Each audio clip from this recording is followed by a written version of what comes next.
কেউ কেউ বলছেন যে ভারতবর্ষকে হিন্দু রাষ্ট্র করব। আসলে হিন্দু রাষ্ট্র করা লক্ষ্য হচ্ছে যে এই ক্ষত্রিয় বৈশ্য শূদ্র যারা নিচু জাতির মানুষ যারা যারা সামনে রাখা হচ্ছে মুসলিম বা অন্যান্য মাইনরিটি কমিউনিটিকে, কিন্তু এই বিরাট বড় জনসংখ্যার উপরে আক্রমণ হবে। আসলে যে লক্ষ্যটা আমি বললাম, যেটা ওই শ্যামলের উপর আক্রমণ, আসলে হিন্দু রাষ্ট্র করাটা হচ্ছে একটা বাহানা। আসলে হচ্ছে যারা সমাজে এগিয়ে থাকা অংশের মানুষ, যারা আমরা ব্রাহ্মণদের যারা চিহ্নিত করি, তারা আক্রমণ করবে অপেক্ষাকৃত নিম্ন জাতের উপরে। অনেকেই গরু খাওয়া নিয়ে প্রশ্ন তোলে। ইতিহাস ঘেটে দেখুন, ব্রাহ্মণরাই তো গরু খেত, আর গরু মরে গেলে শূদ্রদেরকে সরাতে হতো। হ্যাঁ, এটাই তো ইতিহাস। আপনাকে প্রথমে ধন্যবাদ জানাবো যে আপনি শ্যামলের নামটা উল্লেখ করলেন, কারণ একই সঙ্গে এইটা কেউ দেখাচ্ছে না যে আসলে আক্রমণ হয়েছে প্যাটিস বিক্রেতার উপরে, আসলে আক্রমণ হয়েছে একজন গরিব বিক্রেতার উপরে, গরিব যে ওখানে প্যাটিস বিক্রি করে খায়। এবং এই শ্যামল বলুন আর ওই একটি ছেলে যে তার রিয়াজুল, দুজনই আসলে গরিব, দুজনই আসলে প্যাটিস বিক্রি করে তাদের জীবন চালায়।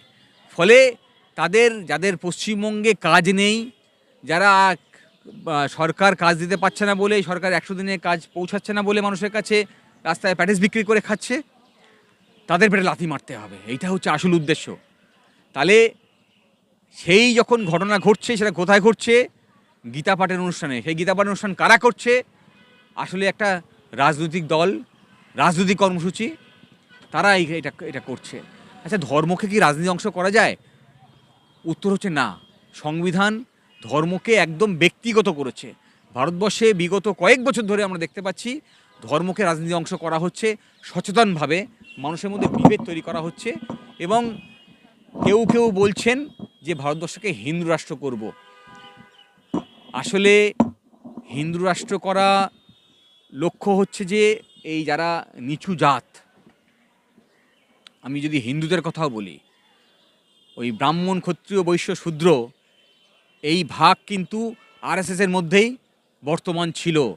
এবং যদি আরএসএসের একটু ইতিহাস ঘাটেন, তাহলে দেখবেন যে আরএসএস একটা পর্যায়ে যখন তার সদস্য বাড়াতে পারছে না, তখন তারা বলছে যে না, আমাদের মধ্যে এই বৈষম্য সামনে রাখলে চলবে না, ভেতরে ভেতরে সেই বৈষম্য তারা রেখে দিয়েছে।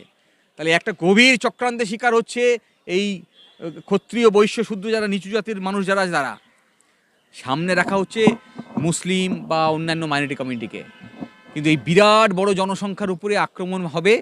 আসলে যে লক্ষ্যটা আমি বললাম, যেটা ওই শ্যামলের উপর আক্রমণ, সেই আক্রমণ ঘনীভূত হচ্ছে, সারা ভারতবর্ষ জুড়ে নামবে। যারা গরিব, যারা নিচু জাতের, তাদের উপর আক্রমণ করবে এই যারা উঁচু জাতের ব্রাহ্মণ যারা, তারা। সেই চক্রান্তের এই খসড়া তৈরি হয়েছে, সেই খসড়া অনুযায়ী কাজ চলছে। আমাদের সচেতন হতে হবে, যারা আমরা ভারতবর্ষের সংবিধানকে মেনেছি, যারা আমরা ধর্ম, বর্ণ, ভাষা নির্বিশেষে আমরা আমরা বলি যে একটা সমাজে বাস করি যেখানে আমরা বহুত্ববাদকে মেনে নিয়েছি, সেই সমাজকে প্রতিষ্ঠিত করতে চাইছি। তাদেরকে আমাদের নিশ্চিত করতে হবে যাতে শ্যামলের উপরেও আক্রমণ না হয়, রিয়াজুলের উপরেও আক্রমণ না হয়। আসলে হিন্দু রাষ্ট্র করাটা হচ্ছে একটা বাহানা। আসলে হচ্ছে যারা সমাজে এগিয়ে থাকা অংশের মানুষ, যারা আমরা ব্রাহ্মণদের যারা চিহ্নিত করি, তারা আক্রমণ করবে অপেক্ষাকৃত নিম্ন জাতের উপরে। হ্যাঁ, অনেকেই গরু খাওয়া নিয়ে প্রশ্ন তোলে, প্রতিনিয়ত ওঠে। ইতিহাস ঘেটে দেখুন, ব্রাহ্মণরাই তো গরু খেত, আর গরু মরে গেলে শূদ্রদেরকে সরাতে হতো। হ্যাঁ, এটাই তো ইতিহাস। তাহলে সেই ইতিহাসের ফেরাতে চাইছে ওরা, এটা মাথায় রাখতে হবে।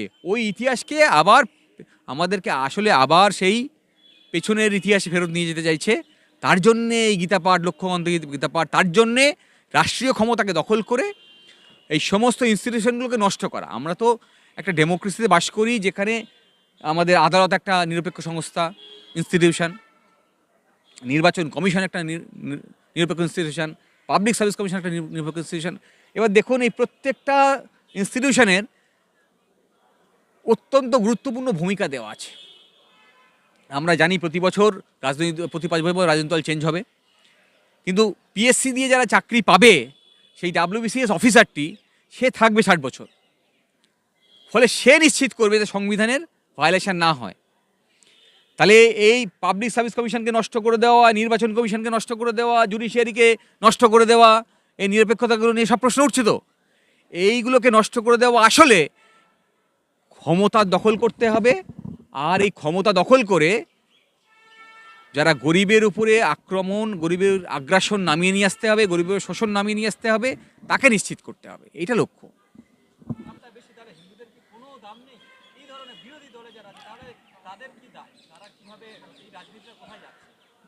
ওই জন্যই বললাম যে শ্যামলের ভিডিও বেরিয়েছে, বের হয়নি। রিয়াজুলের ভিডিও বেরিয়েছে, শ্যামলের ভিডিও কারা তুললো? রিয়াজুলের ভিডিও যারা তুললো তারা কি শ্যামলের ভিডিও তুললো? এই ভিডিওটা ওইখানে লক্ষ্যবন্ধু গীতাপাড়ে প্রোগ্রাম যে ওখানে কারা ছিল, তাই তাদের মধ্যে কেউ ভিডিওটা তুলেছিল? তাই তাদের মধ্যে কেউ ভিডিওটা তারা মারলো, সেই ভিডিওটা তুললো, আবার সোশ্যাল মিডিয়ায় ছেড়েও দিল। তাহলে যারা ওখানে আমরা একসঙ্গে এক জায়গায় হয়েছি একটা নির্দিষ্ট এজেন্ডা নিয়ে, তারা এই ভিডিও তুলে ছেড়ে দিচ্ছে, শ্যামলেরটা ছাড়ছে না, রিয়াজুলেরটা ছাড়ছে। তাহলে বুঝে নিতে হবে ওদের লক্ষ্যটা কী। ওদের লক্ষ্যটা হচ্ছে বিভেদ তৈরি করা, আর সেই একই উদ্দেশ্য নিয়েই তো আজকে গলায় মালা পরিয়েছে। আসলে এই লক্ষ্যটাকে এটাকে জিইয়ে রাখতে হবে, এটাকে জিইয়ে রাখতে হবে, ধর্মের বিভেদটা জিইয়ে রাখতে হবে, যাতে 100 দিনের কাজ না পৌঁছাতে হয়। কেন্দ্র সরকার তো 100 দিনের কাজ বন্ধ করে দিয়েছে না, আর সুপ্রিম কোর্টে অ্যাপিলও করেছে। যখন আমরা হাইকোর্ট থেকে 100 দিনের কাজের নির্দেশ বার করলাম, তার এগেন্স্টে চ্যালেঞ্জ করে কেন্দ্র সরকার গেল সুপ্রিম কোর্টে, সুপ্রিম কোর্ট ওদের অ্যাপিলকে খারিজ করে দিল। আজও কিন্তু 100 দিনের কাজ শুরু হয়নি।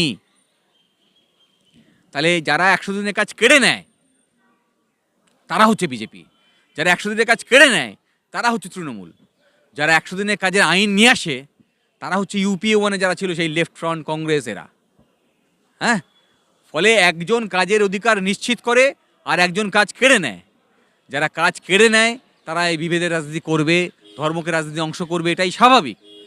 আর যারা 100 দিনের কাজ নিশ্চিত করে, মানুষের জঙ্গলের অধিকার, জলের অধিকার, বনের অধিকার নিশ্চিত করে, সেই আদিবাসী থেকে শুরু করে বনাঞ্চলের মানুষ, তাদের উপর যারা আগ্রাসন নামিয়ে নিয়ে আসে তারা হচ্ছে বিজেপি, তারা হচ্ছে তৃণমূল।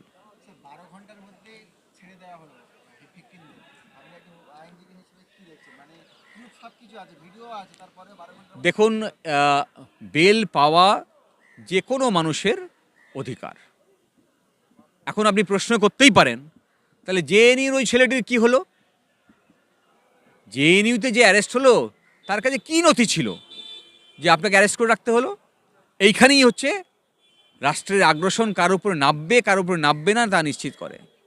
ওইখানে যে বন্দি করে রাখা হয়েছিল সেটা অপরাধ ছিল।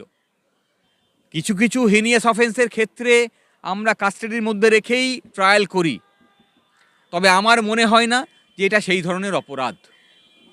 নিশ্চয়ই এই অপরাধ হয়েছে। এই অপরাধের একদিনের মধ্যেই ছাড়া পাওয়ার কথা ছিল নাকি আরও 10 দিন রাখতে হতো, সেটা নির্ভর করছে পুলিশ কীভাবে তদন্ত করতে চাইছে তার উপরে। নিশ্চয়ই যদি পুলিশ তাকে কাস্টাডিতে রাখার আর প্রয়োজন নেই ভাবে, তাহলে মনে করতে হবে পুলিশ তার তদন্ত কমপ্লিট করতে পেরেছে। তাহলে পুলিশ কি আগামীকাল চার্জশিট ফাইল করছে? আমরা তাই জানতে চাই। যদি চার্জশিট ফাইল করছে তাহলে কতদিনের মধ্যে ট্রায়াল শেষ করবেন আর এই অপরাধীকে নিশ্চিত করবেন জেলের মধ্যে সে যাতে বন্দী হয়, আবার সাজাপ্রাপ্ত আসামি হিসেবে। এখন তাকে অ্যাকিউজ হিসেবে ধরা হয়েছে। তাহলে আমরা সবাই দেখেছি মারছে, অন্যায় সে করেছে, তাহলে তার সাজা পেতে হবে। ট্রায়াল শেষ করে কবে সাজা দেবেন সেটা নিশ্চিত করে তখন অপরাধী হিসেবে ভিতরে ঢুকবে, সাজাপ্রাপ্ত আসামি হিসেবে। আমরা সেটা নিশ্চিত করতে চাই।